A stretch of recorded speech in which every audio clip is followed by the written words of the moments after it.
You ask Tiger to solve.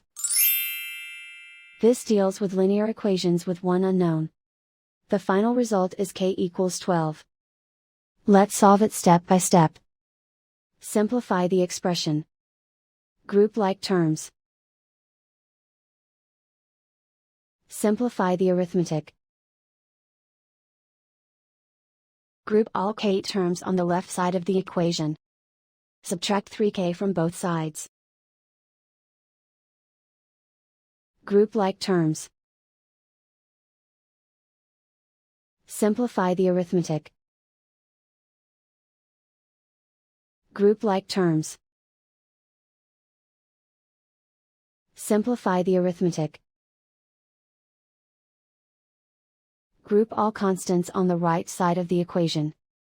Subtract 6 from both sides. Simplify the arithmetic.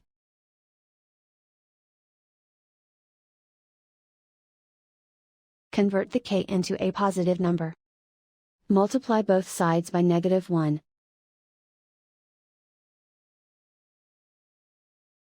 Remove the ones. Simplify the arithmetic. And so the final result is k equals 12.